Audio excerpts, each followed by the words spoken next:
ஏஜென்சிலேருந்து கால் பண்ணியிருக்கோம். இந்த மாதிரி வந்துட்டு பேசஞ்சர் லிஸ்ட்டு கேட்டாங்க அப்படின்ற மாதிரி சொல்கிறாங்க. யாருன்னு சொன்னோன்னே பூமின்னு பேசணுன்னா சரி ஒரு நிமிஷம் இருங்கன்னு சொல்லிட்டு நேராக பூமிக்கிட்ட போய் இதை பற்றி சொல்கிறாங்க. நான் இந்த நம்பர் கொடுக்கலேன்னு வந்து சொல்கிறாங்க. ஏதோ ஃப்ளைட்டில் யாரோட பேரோ கேட்டியாமே அப்படின்னு சொல்கிறாங்க. ஆமாம் ஆமாம் அப்படின்னு சொல்லிட்டு உடனே ஓடி வராங்க. அப்புறம் ஃபோனை பிடிங்கிட்டு போயிட்டு என்ன நீங்கள் வெயிட் பண்ணுங்க, நான் உடனே வரேன்னு சொல்லிட்டு ஃபோனை கட் பண்ணிட்டு உங்களுக்கே தெரியாமல் எனக்காக ஹெல்ப் பண்ணியிருக்கீங்கன்னு ஃபோனை கொடுத்துட்டு நேராக அந்த ஏஜென்சிக்கு கஷ்டப்பட்டு போகிறாங்க. நம்ம பூமி போயிட்டு அந்த பேர் யார் என்னென்னு அட்ரஸ் கொடுங்கன்ற மாதிரி கேட்குறாங்க.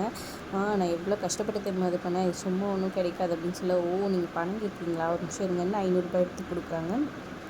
இவ்வளோலாம் பத்தாது, நான் செஞ்ச வரைக்கும் ஒரு 50,000 கொடுத்துட்டு வாங்கிக்கோ அப்படின்னு சொன்னாங்க. என்னது 50,000 ஆனேண்ணே ப்ளீஸ்ண்ணே, நான் அவங்க தங்கச்சி மாதிரினே என் வாழ்க்கை விஷயம் நான் ப்ளீஸ் நான் அவங்க வாழ்க்கையில் மறக்கவே மாட்டேன் ப்ளீஸ்ண்ணேன்னு சொல்லி கெஞ்சுறாங்க. ஆனாலும் வந்துட்டு இல்லை முடியாது, பணம் இருந்தால் கொடுக்குறேன் இல்லாட்டி கொடுக்க மாட்டேன்னு சொல்லிடுறாங்க. இதனால் பூமி அப்செட் ஆகி அங்கேருந்து வந்துடுறாங்க. ஒரு பக்கம் மறுநாள் காலையில் வந்து ககனோட அம்மா வந்துட்டு பார்த்திங்கன்னா அப்படியே சந்தோஷமாக ரெடியாகி வராங்க. அவங்க ஹஸ்பண்டு வந்துட்டு கல்யாண நாளுக்கு வாங்கி கொடுத்த புடவை அப்போது அவங்க ஒன்றா இருந்தப்போ அந்த புடவை எடுத்து கட்டிக்கிட்டு சந்தோஷமாக அவங்க கல்யாண நாள் அன்றைக்கி சாமி ரூமுக்கு வந்துட்டு சாமி கும்பிட்றாங்க. அப்புறமா அங்கேருந்து பத்திரிக்கையை அவங்களோட பழைய பத்திரிக்கை எடுத்து மஞ்சள் குங்குமம்லாம் வச்சு சந்தோஷப்பட்டு அவங்க கல்யாணம் ஆனது, அவங்க 2 பேரும் அக்னியை சுற்றி வந்தது, மெட்டி போடுறது எல்லாத்தையும் யோசிச்சு பார்த்து சந்தோஷப்பட்டுக்கிறாங்க.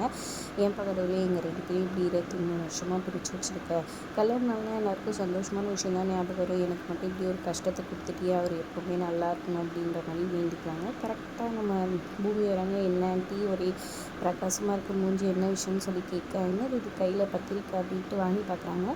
தேதியை பார்த்தோன்னே இன்றைக்கி உங்கள் கல்யாண நாளா, வாழ்த்துக்கள் ஆண்டி, உங்கள் அங்கிள் மேலே நீங்கள் எவ்வளோ பாசமாக இருக்கீங்கன்னு இதுலேருந்தே தெரியுது அப்படின்னு சந்தோஷமாக சொல்கிறாங்க.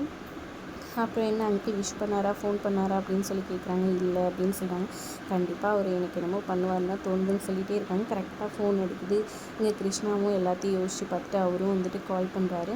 இவங்க போய் பார்க்குறாங்க, அவர் தான் கால் பண்ணிக்கிறாருன்னு வைக்கப்பட்டுலேயே சொல்கிறாங்க. சரி எடுத்து பேசுங்கன்னு சொல்லி எடுக்கிறதுக்குள்ளே ஃபோன் கட் ஆகிடுது. அதுக்கப்புறம் கரெக்டாக கிருஷ்ணா மெசேஜ் அனுப்பிச்சிடுறாரு, திருமண நாள் வாழ்த்துக்கள்னு சொல்லிட்டு. அதை பார்த்தோன்னே சந்தோஷப்படுறாங்க.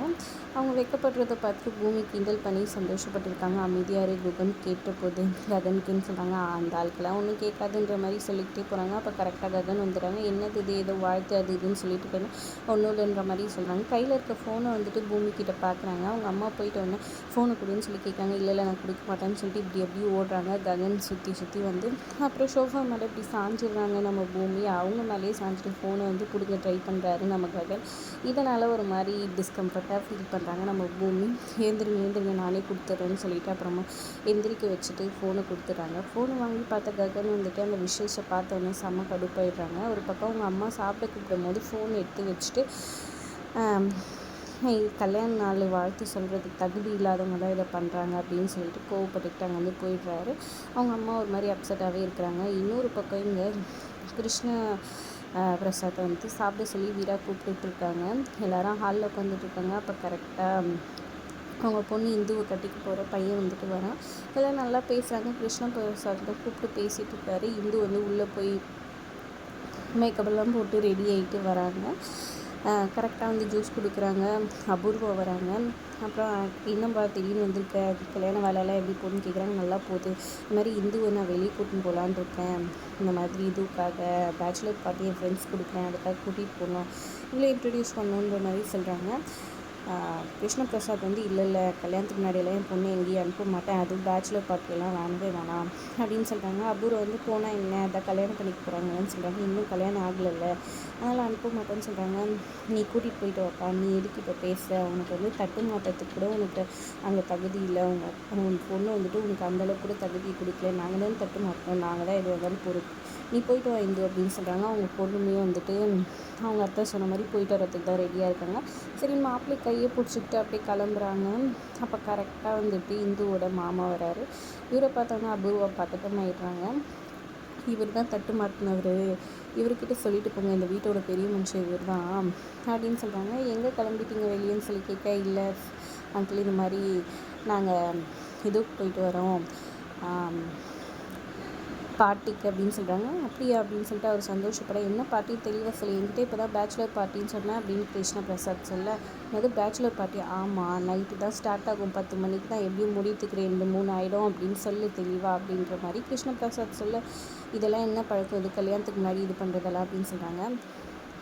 இதை அபூர்வா தான் சரின்னு சொல்லி அமுச்சு விட்டாங்க, நான் வேணான்னு தான் சொன்னேன்னு கிருஷ்ண பிரசாத் சொல்ல, என்ன அபூர்வா இதெல்லாம், நம்ம பொண்ணை இப்படி தான் அமுச்சு வைப்பியா, அதெல்லாம் ஒன்றும் தேவையில்லை, இந்துமா நீ உள்ளே போமா சொல்கிறாங்க. இங்கே கல்யாணம் ஆகிட்ட பிறகு அவன் பொண்டாட்டி நீ எங்கே வேணால் கூட்டிகிட்டு போய், இப்போ எங்கள் பொறுப்பு அவளையெல்லாம் நாங்கள் இந்த மாதிரி எல்லாம் அனுப்ப முடியாது அப்படின்ற மாதிரி சொல்லி அந்த மாப்பிள்ளையை அனுப்பிச்சி விட்டுறாங்க. அப்படியே கிருஷ்ண பிரசாத் கொஞ்சம் சந்தோஷமாக வராரு.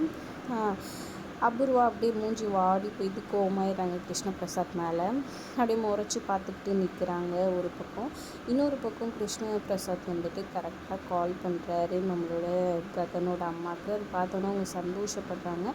ஒரு பக்கம் இங்கே பூமி பணம் வேணும்னு சொல்லி கேட்டுட்ருக்க, நீ தான் இந்த வீட்டில் டீச்சர் வேலை பார்க்குறல்ல, என் பையன்கிட்ட பணம் கேளு, கண்டிப்பாக அவன் தருவான் அப்படின்ற மாதிரி சொல்லிடுறாங்க. சரின்ட்டு அவங்களும் சந்தோஷமாக ஸ்வீட் சாப்பிட்டு உட்காந்துருக்காங்க. இங்கே அவர் கால் பண்ணதை பார்த்தோன்னா எடுத்து ஹலோன்னு சந்தோஷமாக பேச வராங்க. ஆனால் டக்குன்னு சொல்லுங்கள் என்ன கால் பண்ணியிருக்கீங்கன்னு ஒரு மாதிரி மெதுவாக சொல்கிறாங்க. அதோட எபிசோட் முடியுது. தேங்க்ஸ் ஃபார் வாட்சிங்.